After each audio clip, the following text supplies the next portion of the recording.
Subhanaka la ilma lana illa ma 'allamtana innaka antal alimul hakim. La haula wa la quwwata illa billahil aliyyil azim. Ilahi anta rabbi wa ridhakal matlubi. Jamaah yang dimuliakan Allah,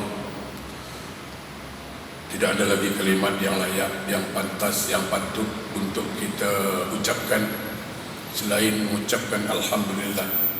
Segala puji bagi Allah yang masih memberikan kita peluang untuk menikmati hidup di dunia ini.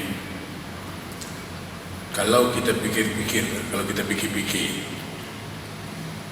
kalau Allah nak matikan kita bila-bila ya, tak hari ini, besok, entah lusa. Kalau Allah mau cabut nyawa kita bila-bila,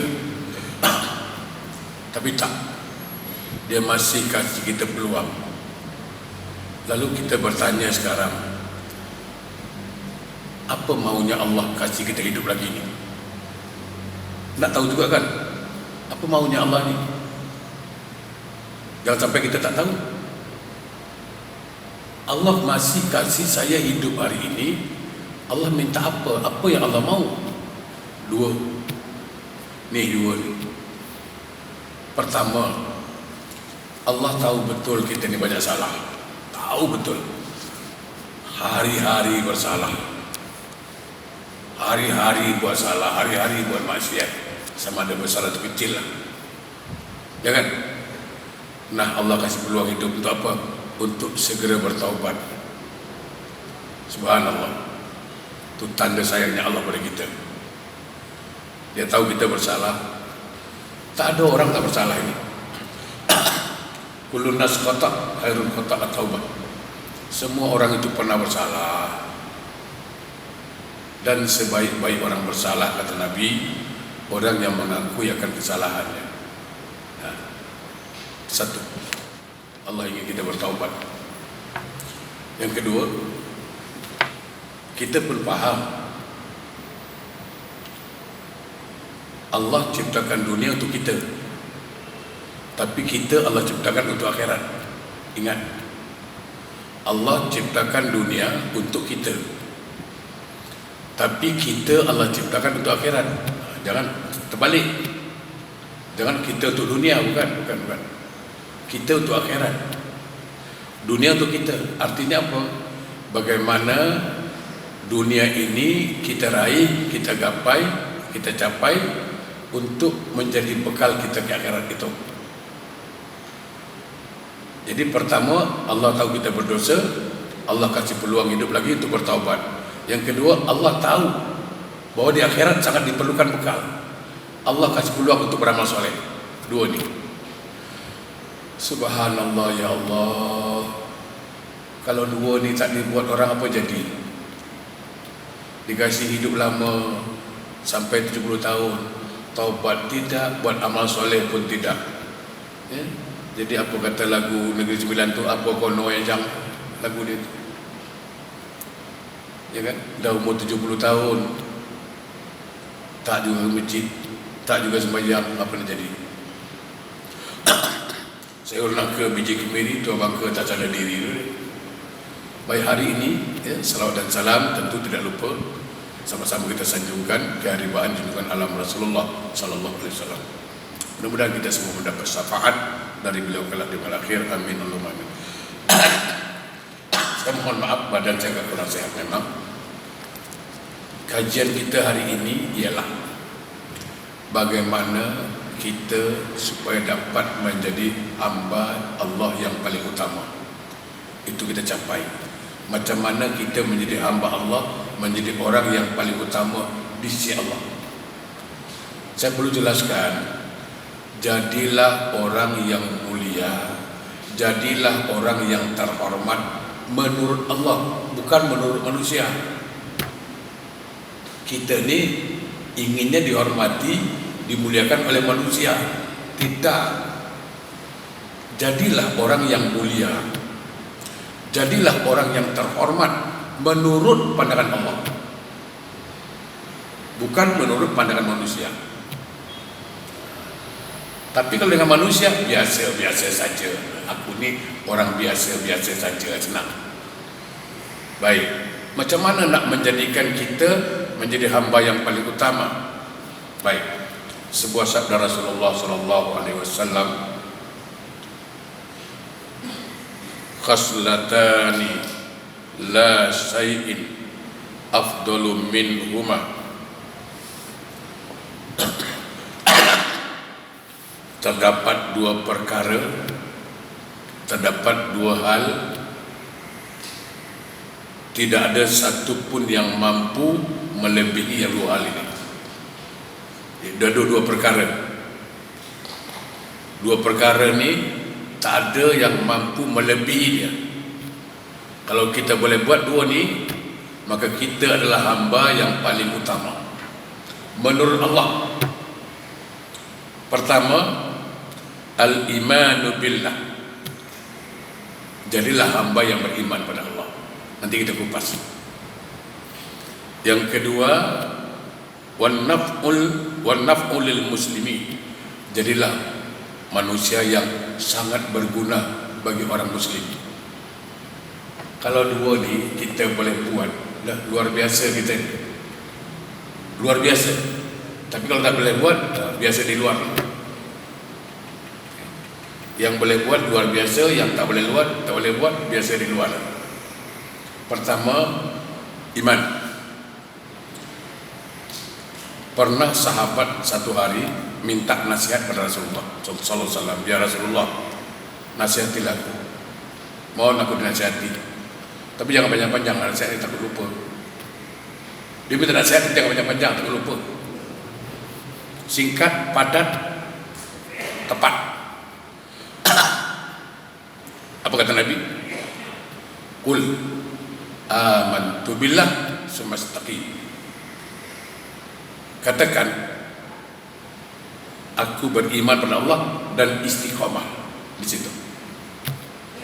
Sekarang kita bincang soal keimanan pada Allah. Apakah iman kepada Allah sekedar bercakap, aku percaya dengan Allah, aku percaya dengan Allah, bro, mestilah Allah tu ada apa? Apakah cukup sampai di situ? Tidak. Tidak.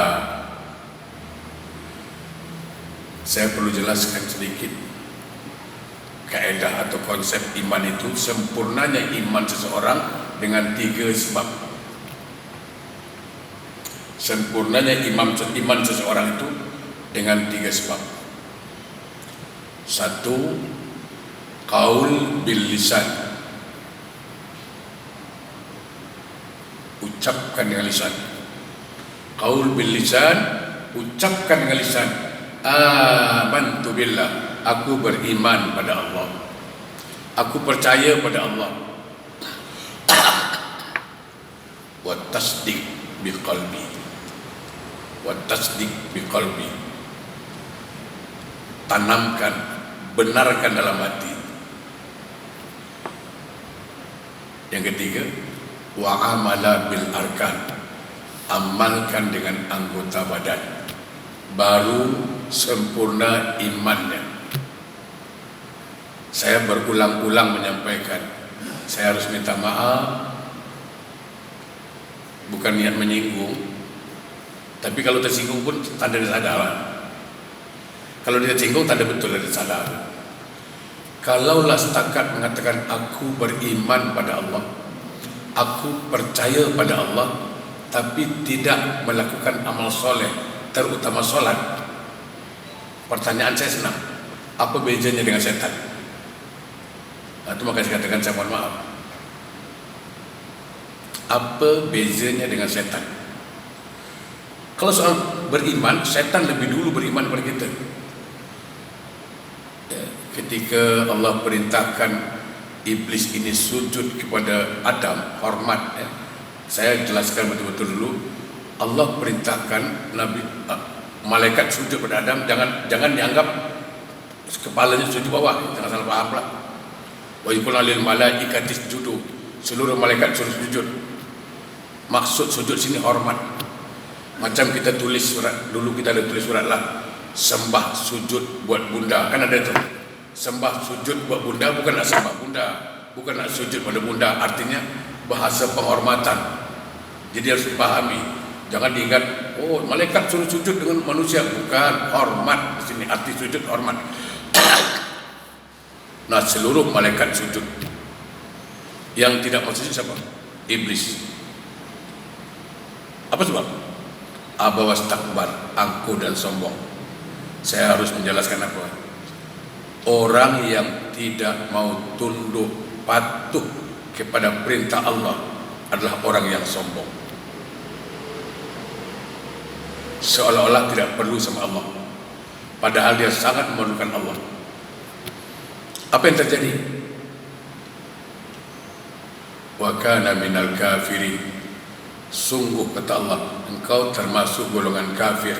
Jadi ketika iblis disuruh sujud tidak mau karena kesombongannya, Allah mengatakan dia kafir. Saya tak berani mengatakan kafir kawan saya, ini masalahnya. Ya, nanti mengamuk dia. Iblis satu kali tak sujud kafir kata Allah. Kawan saya satu hari 5 kali tak sujud. Dicakap kafir mengamuk sama saya, meradang habis-habisan. Apa nak buat? Iblis tak sujud dalam surga kena keluar. Kata Allah, ukhrud, keluar kau. Tidak mau sujud dah masuk surga, brother. Tak sujud keluar. Kawan saya belum masuk surga dah tak sujud. Saya tanya, kau nanti ke akhirat nak bagaimana? Surga lah bro, tak mungkin neraka, tak mainlah neraka ni. Ingat dia ahli jawatan kuasa neraka, macam dia ahli jawatan kuasa surga. Kadang-kadang dia akan apa marah. Macam dia ahli jawatan kuasa surga, ya kan? So, tak mainlah neraka, kita surga directnya. Pakai gini pula tu. Kita bro, rocker punya. Astagfirullahaladzim. Okey. Allah bertanya pada iblis, kenapa tidak mau sujud? Itu pertanyaannya. Apa sebab engkau tidak mau sujud kepada Adam? Itu perintah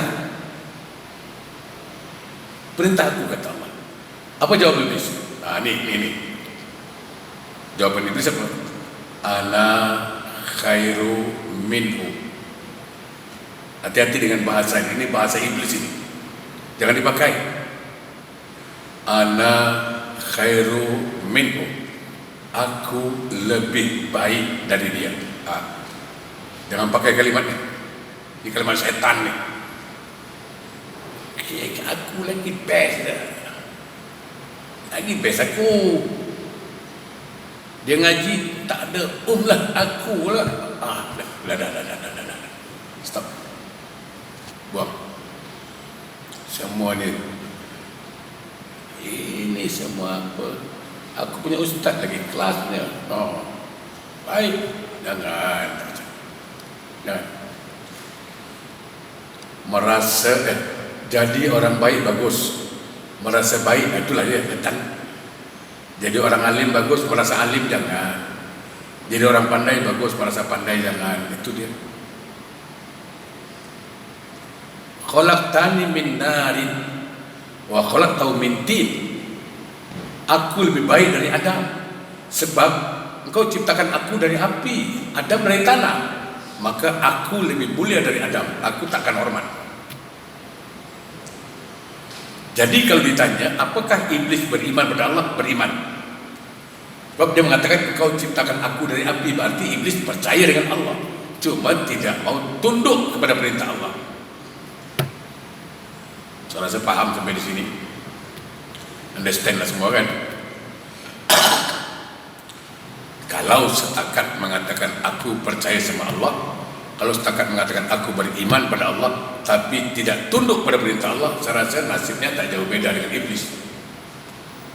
Ya, samalah. Itu satu.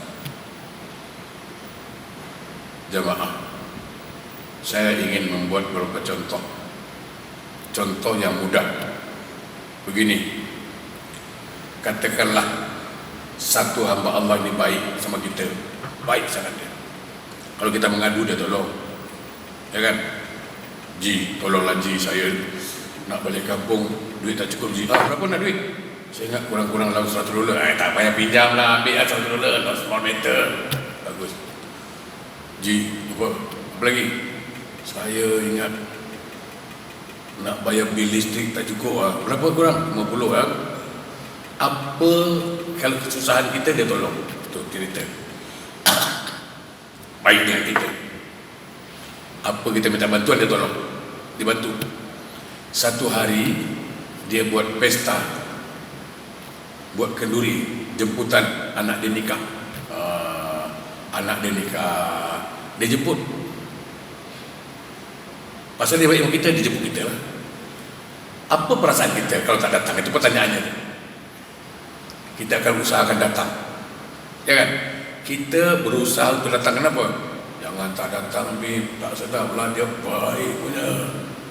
Nanti dia aku tak datang, dia marah. Aku tak datang, kecewa.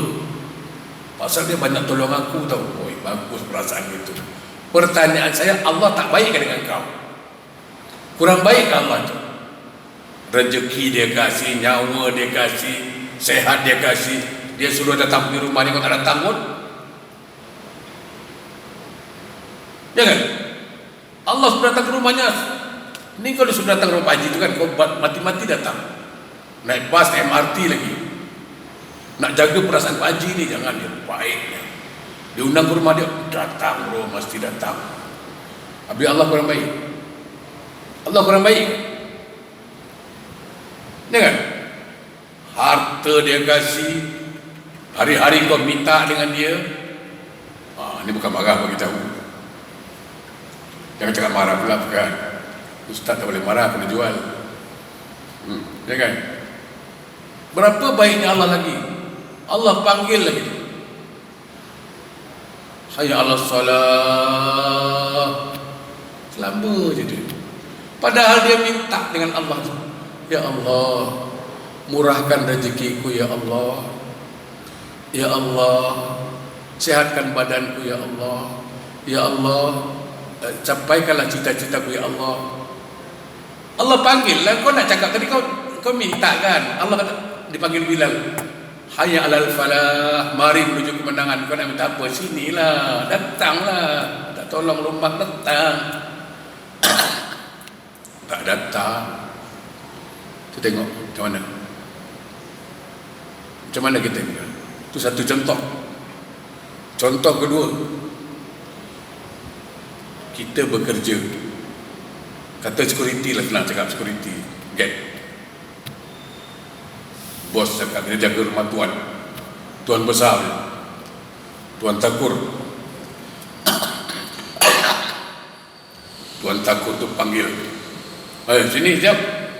Ya, ada apa tuan? Sini kejap, aku ada penting. Oh, berlari dia.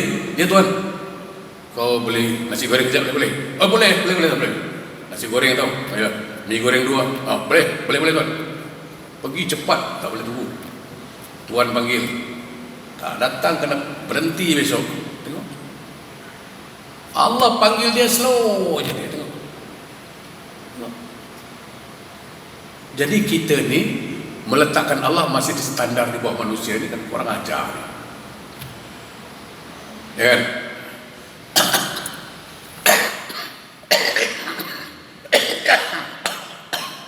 Minta maaf batuk ni, batuk arba'in 40 ni, 90 hari. Baik, kita masih bincang soal iman. Iman itu tidak nampak. Macam mana bentuk iman?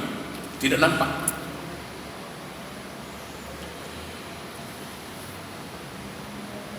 Untuk membuktikan orang itu punya iman atau tidak, maka harus dapat ada yang dibuktikan. Bukti dengan apa? Amal. Okey, sekarang kita buktikan. Ini kipas angin ini hidup. Kenapa boleh hidup? Lampu boleh hidup. Kenapa hidup? Mikrofon boleh hidup. Kenapa boleh hidup? Karena ada current. Ya kan? Karena ada current. Dan current itu tidak nampak. untuk membuktikan Karen ada atau tidak, maka dia hidup. Dia hidup. Sama, membuktikan iman orang itu ada atau tidak, maka amalnya hidup. Makanya katakan wa amal bil arkan, diamalkan anggota badan. Saya minta maaf, orang yang memisahkan antara iman dengan amal, dipisahkannya, dia beriman aja, dia percaya dengan Allah aja, percaya dengan Allah, tapi tak beramal. Jamaah, iman dengan amal ini tak dapat dipisahkan, sebagaimana tak dapat dipisahkan antara gula dengan manis. Kalau gula pasti manis, macam mana pisahkan gula dengan manis? Boleh? Gula dipisahkan dengan manisnya boleh? Tak boleh kan? Karena gula itu pasti manis, garam pasti masin. Jadi orang yang beriman itu apa? Orang yang pasti beramal soleh, karena buktinya itu. Sama inilah satu contoh. Love itu kan juga tak nampak pun. Nanti jemaah tak percaya, pergi balik rumah, cakap dengan isteri, I love you. Besok pagi I love you. Lusa I love you lagi. Tapi duit belanja jangan bagi, nak tengok dia. Terus bagi duit belanja, tengok apa jadi. Dia akan cakap, bang, love you bang, ulu. Artinya apa? Kata cinta diperlukan, tapi bukti dari cinta itu diperlukan lagi. Jadi I love you, baguslah, tapi kasihlah duit belanja. Punya tanggungjawab, baru betul. Ni I love you, dia belanja tak bagi, sadap you, kacau ni. Ya kan? Ini satu contoh yang mudah saya kasih tahu. Jemaah. Dan selesai iman juga. Jadi minta maaf. Kalau setakat orang itu percaya dengan Allah, percaya dengan akhirat, percaya dengan yang gaib, tapi tidak melakukan amal-amal soleh, maka keimanannya sama dengan keimanan iblis. Dia bukan tidak beriman, tapi tidak sempurna. Karena sempurna iman karena 3 tadi. Qaul bil lisan, ucapkan dengan lisan, wa tasdiq bi qalbi, benarkan dalam hati, wa amala bil arkan, amalkan dengan anggota badan. Jadi 3 ini tak boleh pisah. Okay. Jadi kalau kita beriman dan beramal soleh, 1 poin kita sudah ada. Yang kedua kata Nabi, wan naf'u lil muslimin, jadilah orang yang bermanfaat buat manusia lainnya, buat orang Islam. Khairun nas yanfa'u lin nas, sebaik-baik manusia yang ada manfaatnya buat orang lain. Nah, jamaah yang berbahagia, saya ingin menjelaskan apa di sini, bahwa ajaran Islam ini bukan ajaran egois, hipokrit. Yang penting aku dengan Allah baik, yang penting aku dengan Allah solat, aku zikir, dengan adik-beradik tak tegur siapa pun tak ada masalah. Jangan, bukan, itu bukan ajaran Islam. Bukan. Minggu lalu kita bahas efek daripada silaturahim yang putus. Jangan anggap remeh silaturahim putus, jangan anggap remeh. Sabtu lalu kita bahas, pertama, orang yang putuskan tali silaturahim tidak akan masuk surga. Tawarannya surga. Tapi kalau dia putuskan silaturahim, maka Nabi katakan, la yadkhulunal jannah qati'ur rahim, tidak akan masuk surga orang yang putuskan tali silaturahim. 1 poin. Kalau dah surga tak masuk, neraka lah, selesai masalah. Yang kedua, orang yang putuskan tali silaturahim, dia tidak mendapat rahmat Allah. Kerana rahmat Allah tidak turun, kata Nabi, kepada orang yang putuskan tali silaturahim. Kalau rahmat Allah tidak turun, maka dia tidak akan dapat ampunan. Kenapa? Allah akan ampunkan seseorang itu atas dasar rahmat Allah. Kalau Allah tidak rahmati dia, dan dia tidak akan diampunkan.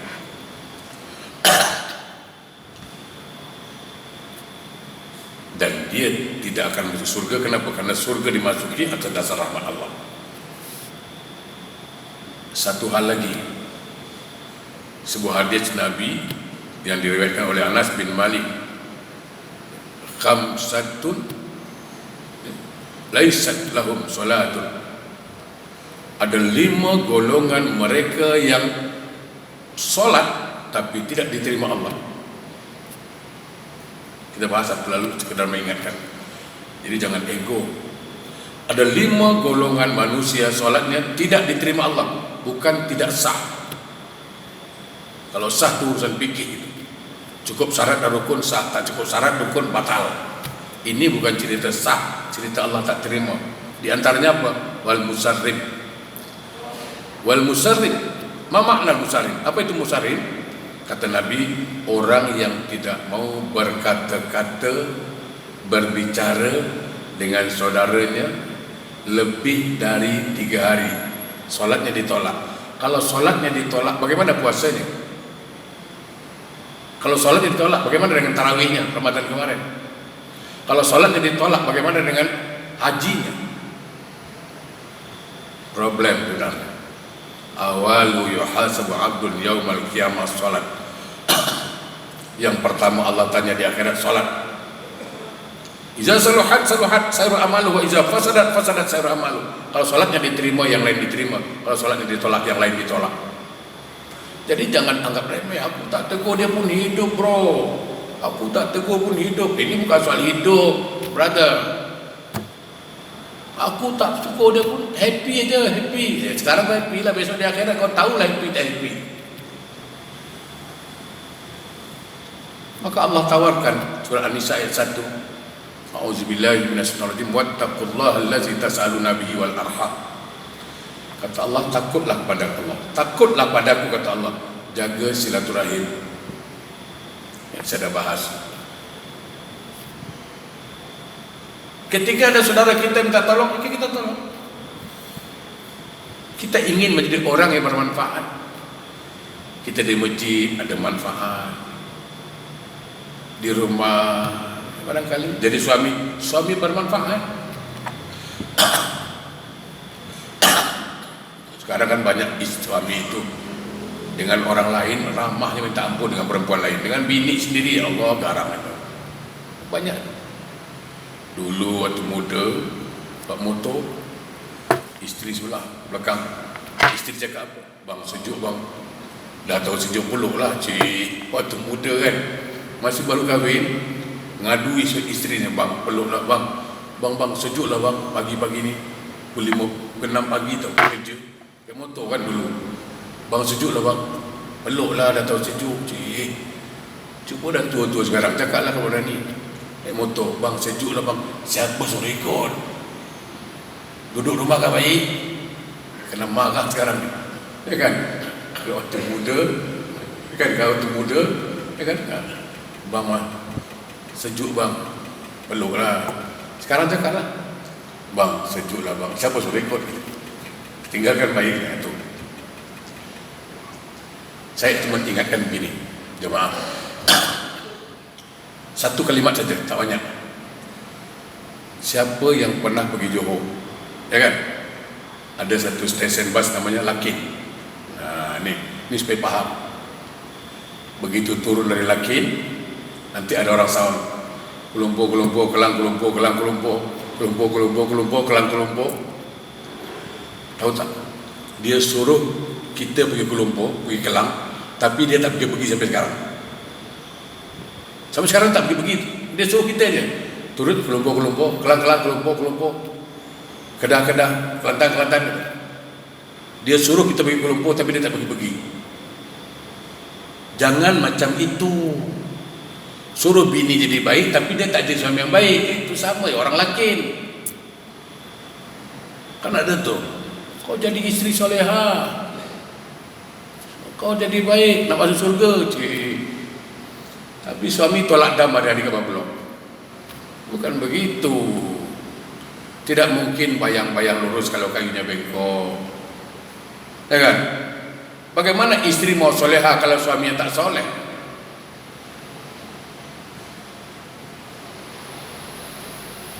Bagaimana anakmu soleh kalau bapak yang tak soleh? Jadi jangan ibda bin nafsi fil bait, maka lihat rumah tangga masing-masing. Ya kan? Jadi kalau kita ingin istri yang baik, jadilah suami yang baik, insya Allah.